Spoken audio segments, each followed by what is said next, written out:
नमोस्तु नमोस्तु। और जो भव्य आत्मा यूट्यूब निर्भयवाणी चैनल के माध्यम से इसका आनंद ले रहे हैं, उन समस्त भव्य आत्माओं की ओर से गुरुदेव को नमोस्तु करते हुए आज मैं आचार्य भगवंत विद्यासागर जी महाराज को साक्षी मानकर, आचार्य भगवंत इनकी समाधि आज हुई है विपुल सागर जी महाराज को साक्षी मानकर, अभिनंदन सागर जी महाराज को साक्षी मानकर, साक्षात निर्भय सागर जी महाराज बैठे हैं, उन सबको साक्षी मान करके इस कार्यक्रम को प्रारंभ कर रहा हूँ। और बड़े सम्मान के साथ श्रीमती सुमन जैन, सहारनपुर, उत्तर प्रदेश, भारत। महाराष्ट्री नमोस्तु नमोस्तु नमोस्तु। महाराष्ट्री, मेरा प्रश्न है कि मैं अगले जन्म में विदेह क्षेत्र से मोक्ष जाना चाहती हूँ, तो सब कहते हैं क्या मिथ्यात्व के साथ विदेह क्षेत्र जाना चाहती हूँ? सुनिए, सुमन जैन जी हैं, इन्होंने प्रश्न किया है कि मेरी इच्छा है कि मैं विदेह क्षेत्र से मोक्ष जाना चाहती हूँ अनुभव में, तो कैसे जाए? उसके लिए आचार्यों ने कहा है कि मनुष्य से मनुष्य यदि बनता है तो मिथ्या दृष्टि ही होता है। सम्यक दृष्टि जीव मनुष्य से मनुष्य नहीं बनता है। आप मनुष्य गति के जीव हैं, यदि आप सम्यक दृष्टि हैं तो आपको विदेह क्षेत्र जाना ही पड़ेगा, वो स्वर्ग जाना ही पड़ेगा, या सीधे मोक्ष जाते। तो स्त्री पर्याय से तो मोक्ष वैसे भी नहीं। सम्यक दृष्टि स्त्री को, जो कि मनुष्य पर्याय में है, वो नियम से स्वर्ग जाते हैं। और यदि मनुष्य मनुष्य बनते हैं तो भद्र मिथ्या दृष्टि चाहिए। भद्र मिथ्या दृष्टि वो कहलाते हैं जिनको गांधी में भी पेल दो तो भी विरोध नहीं करते, कसाय नहीं करते, झगड़े नहीं करते, वैदिक मिथ्या दृष्टि होते हैं। भद्र मिथ्या दृष्टि तो है ही, साथ में वो सबकी विनय करते हैं, पर देव शास्त्र गुरु पर आस्था रखते हुए भी सबकी विनय करते हैं। और कसाय विषय कसाय उनकी बिल्कुल हीन होती है। तो यदि आप सम्यक दृष्टि हैं तब तो आपको स्वर्ग जाना पड़ेगा, फिर वहां से विदेह क्षेत्र जाओगे, जा सकते हैं, क्योंकि सम्यक दृष्टि जीव देव गति से मर करके नियम से मनुष्य गति में ही आता है। तो विदेह क्षेत्र जाने के लिए आप जैसे सम्यक दृष्टि जीव पहले स्वर्ग के रास्ता जाओ, स्वर्ग जाइए, वहां से फिर विदेह क्षेत्र मिल सकता है। ये उसके जाने का उपाय है। अन्यथा मिथ्यात्व के साथ अपना जीवन व्यतीत करना होगा। लेकिन मिथ्यात्व के साथ व्यतीत करने के बाद हम विदेह जाएं, ऐसा कोई नियम नहीं है। इसलिए अच्छा यही है कि एक भाव पहले आप देवगति में जाओ और वहां से विदेह क्षेत्र जाएं, तो बहुत अच्छा आशीर्वाद। अगला प्रश्न लेकर के हमारे बीच में बैठ जाओ, कल तुम्हारी छुट्टी। अभी एक प्रश्न करना है ना। हमारे बीच में श्रीमान राजीव कुमार जी जैन उपस्थित हो गए हैं, वो अपना प्रश्न करें, उसके बाद श्रीमान पंकज कुमार जी जैन। मेरा प्रश्न ये है कि मिथ्या ज्ञान और अज्ञान में क्या अंतर? मिथ्या ज्ञान अज्ञान और अज्ञान में क्या अंतर है, और कौन से गुण स्थान में कौन मिथ्या ज्ञान कौन से गुण स्थान है और ज्ञान कौन से गुण स्थान? बहुत अच्छे स्वाध्याय सीधे आशीर्वाद। आपका प्रश्न है कि मिथ्या ज्ञान और अज्ञान में क्या है? मिथ्या ज्ञान और अज्ञान में बहुत बड़ा अंतर है।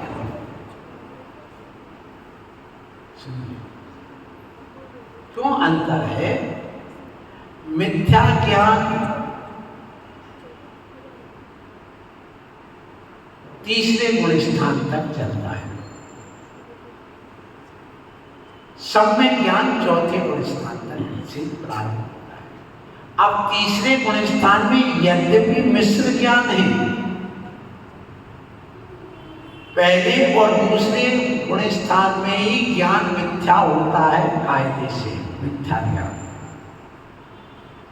अब देखिए, पहले गुण स्थान में मिथ्यात्व कर्म के उदय से होने से पहला गुण स्थान वो ज्ञान को मिथ्या बताता है।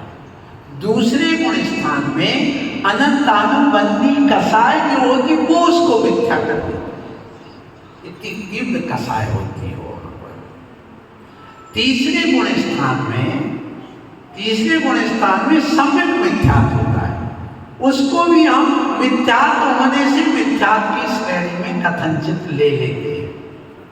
अब चलिए, चौथे गुण स्थान से ज्ञान हो गया सम्यक, लेकिन ये जब तक ज्ञानावरणी कर्म का उदय रहता है तब तक अज्ञान भाव चलता है। केवल ज्ञान होने पर सही ज्ञान प्रकट होता है। अज्ञान भाव कहां तक चलता है? 12वें गुण स्थान तक, जबकि समय ज्ञान है, शुद्धोपयोग है, सब कुछ है, लेकिन उस समय भी अज्ञान भाव चल रहा है। उस समय भी वह पूरा ज्ञान अपनी आत्मा को नहीं जान पा रहा, नहीं देख पा रहा, ना संवेदन उस ढंग से कर पा रहा, जो हाथ में रखे हुए आंवले के समान आत्मा का जो दर्शन है नहीं कर पा रहा। शुद्धोपयोग होने पर, इसलिए यदि मिथ्यात्व की अपेक्षा से अज्ञान चलता है तो दूसरे गुण स्थान पर, मिश्र की अपेक्षा से चलता तो तीसरे गुण स्थान पर, सम्यक दर्शन की, सम्यक ज्ञान की अपेक्षा चलता है तो चौथे गुण स्थान से 12वें गुण स्थान तक ज्ञान तो सम्यक है, लेकिन वहां अज्ञान भाव चलता है। इसलिए मिथ्या ज्ञान में और अज्ञान में अंतर है। चौथे गुण स्थान में जो 6 डाला आदि का ज्ञानी कहा है, उस श्रद्धान की अपेक्षा से कहा है, सामने देखने की, आत्मा को देखने, 3 लोगों को देखने की अपेक्षा से नहीं कहा है। वो तो 13वें गुण स्थान में केवल ज्ञान के बाद ही अज्ञान भाव हटता है, इसलिए इसमें अंतर है। अगला प्रश्न लेकर के हमारे बीच में श्रीमान पंकज कुमार जैन महावीर कॉलोनी से अपना प्रश्न लेकर के उपस्थित हो रहे हैं। उनका प्रश्न हो, उसके बाद अगले प्रश्न के रूप में श्रीमती सुनीता जैन उपस्थित होंगी सहारनपुर उत्तर प्रदेश भारत। आए आकर के अपना तैयार रहे। अभी श्रीमान पंकज जी अपना प्रश्न करें। गुरुवर नमोस्तु नमोस्तु नमोस्तु। गुरुवर, मेरा प्रश्न ये है कि हमें देव दर्शन इस प्रकार करने चाहिए, जैसे हम मान स्थान से शुरू करते हैं वो आखिर तक कैसे करें। हमारे मंदिर में जैसे दाएं बाएं भी माई विराजमान है, वेदी विराजमान है, उनमें अक्सर हम कई बार क्या करते हैं कि अर्घ चढ़ा देते हैं, कि जो वेदी श्री के तंत्र विराजमान होते हैं उनके अर्घ चढ़ा देते हैं। कृपया मार्गदर्शन कीजिए। बहुत अच्छा पंकज जी, आशीर्वाद। आपने प्रश्न सुन लिया है, देव दर्शन कैसे करें, एक प्रश्न है। देखिए, देव दर्शन करने के लिए अपने यहाँ कहा गया है, प्रातः काल उठ करके श्रावक पंच नमस्कार करके, अर्थात घर में आयुष्य करके, माला करके, स्नान आदि करके, घर से शुद्ध वस्त्र पहन करके, शुद्ध द्रव्य लेकर के आता है। हमारे यहाँ गीले द्रव्य नहीं कहे, प्राशुद्ध द्रव्य 4 जगह ऐसा कथन आया है।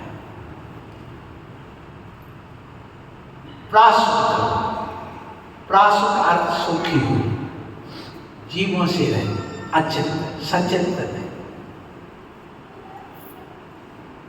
सचिंत पूजा में और सचिंत द्रव्य में बहुत बड़ा अंतर है। आप सचिंत पूजा करते हैं,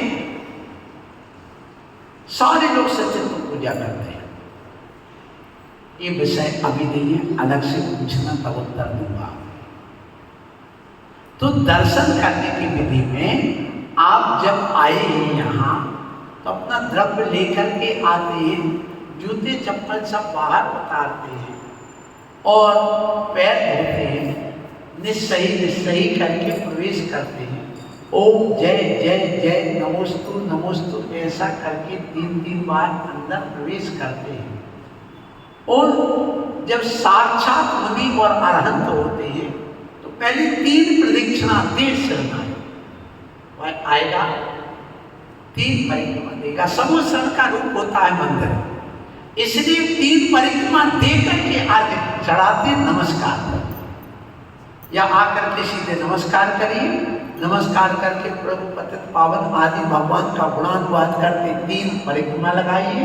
3 परिक्रमा लगा करके फिर आप जो द्रव्य लाए फिर वो वहां पर समर्पित करिए। आप जब मुनिराज को पड़गाते हैं तो पहले पूजा करते कि परिक्रमा लगाते हैं? जैसे नमोस्तु नमोस्तु आत्रो आत्रो तिष्ठो तिष्ठो तत्काल। फिर इसके बाद भगवान को सिर झुका करके अर्घ्य चढ़ा करके और 3 आप, कितने? 3 आप ऐसे 3 बार घुमाना। ये आप श्रोतति, सिर को ऐसा नत कर देना। फिर अवनति पूरे बैठ करके नमस्कार कितने प्रकार का होता है? 5 प्रकार का, 6 प्रकार है, 6 प्रकार, 6 प्रकार। एक अंग नमस्कार विधान किया जाता है। किसको? विधान। जो जैन धर्म का अनुयायी नहीं है उसको एक अंग नमस्ते सर, नमस्ते नमस्ते जय जय जय, एक अंग नमस्कार। ये आपको अभी कोई विधि पता ही नहीं। साधर्मी को 2 हाथ, 2 अंग नमस्कार, जय जिनेन्द्र भैया बस हाथ जोड़ लिए और ऐसे हाथ कर, ये साधन। फिर जो आपसे बड़े पूज्य हैं, आपके त्याग वृत्ति की दृष्टि से जिनके रात्रि भोजन त्याग है, रोज पूजा कर रहे, संकट दृष्टि और वृत्ति बन गया प्रतिमाधारी, उनको 3 अंग नमस्कार, हाथ भी जोड़ दिए और सिर भी झुका। उनको तो ऐसा जय जिनेन्द्र किया था, उनको सिर भी झुका करके नमस्कार, 3 अंग नमस्कार। फिर इसके बाद में जो आरिका है, छुल्लक है, छुल्ली का वस्त्रधारी जो पीछीधारी की 2 लिंग हैं, उनके लिए 4 अंग नमस्कार। 4 अंग नमस्कार क्या? पैर मोड़ लिए, बैठ गए और बैठ करके फिर आप हाथ जोड़ कर वंदना माता जी, वंदना वंदना, यहां सिर नहीं झुकाना जरूरी है। फिर इसके बाद में जो दर्शन करने तो पंच परमेष्टि के पास आए हो, आचार्य उपाध्याय साधु अनंत और सिद्ध, तो उनके यहाँ पंचांग नमस्कार। तो 1 अंग नमस्कार, 2 अंग नमस्कार, 3 अंग नमस्कार, 4 अंग नमस्कार, 5 अंग नमस्कार। ये तो स्त्री पुरुष सब करेंगे। लेकिन एक 6वां और है जिसको साष्टांग नमस्कार है, मन पूरे लेट करके हाथ फैला करके पूरी जमीन पे वो नमस्कार करते, वो 6वां नमस्कार है। इसलिए जब दर्शन करने आओ तो पंचांग नमस्कार करिए, क्योंकि तुम नमस्कार करोगे पूरे कपड़े वगैरह, हाँ जब घर जाने लगे तब साष्टांग नमस्कार कर सकते, लेकिन आते समय कभी पंचांग नमस्कार के अलावा साष्टांग नमस्कार नहीं करना। फिर आप मूललाइन का अर्घ्य चढ़ाएं और पंच परमेष्टि का अर्घ्य चढ़ाएं, देवी शास्त्र गुरु का अर्घ्य। ये 3 अर्घ्य तो एक दर्शन में चढ़ाना चाहिए, और इसके अलावा और भी चढ़ाना तो अर्घ्य चढ़ा दो। ये तुम्हारी संचत से जिनेन्द्र की पूजा होगी। तो आपने अर्घ्य गंधोदक लिया, हाथ धोया, बैठ गए, एक कायुसर करके जाइए। वंदना के 2 कायुसर बताए गए, कितने? एक आते में जब परिक्रमा लगा ली, नमस्कार किया, 1 कायुसर पंचमहागुरु भक्ति वाला। फिर 1 कायुसर करना आपको कब? जब वहाँ पर आपकी वंदना पूरी हो जाए, तो उसके बाद में एक अपने नमस्कार करके 1 कायुसर, जिसको अपन कहें यूँ कि वो नमस्कार हमारा जो कायुसर है वो चैत्र भक्ति का कायुसर होता। तो एक चैत्र भक्ति का और एक पंचमहागुरु भक्ति का नमस्कार करके 2 कायुसर वंदना के होते। ये करने के बाद आपकी वंदना पूर्ण होती। आशीर्वाद। अगला प्रश्न लेकर के हमारे बीच में श्रीमती सुनीता जैन उपस्थित हो रही हैं, आए और आकर के अपना प्रश्न करें। आचार्य श्री के चरणों में बारंबार नमोस्तु नमोस्तु नमोस्तु। हे आचार्य श्री, मैं नमोकार मंत्र के व्रत कर रही हूँ और उनका उद्यापन कैसे करें बाद में? बहुत अच्छा प्रश्न है कि हम नमोकार मंत्र के व्रत कर रहे हैं, इसका उद्यापन कैसे करें। सुनिए, पहले 35 उपवास होते हैं। कितना? 35। वो पूर्ण करिए।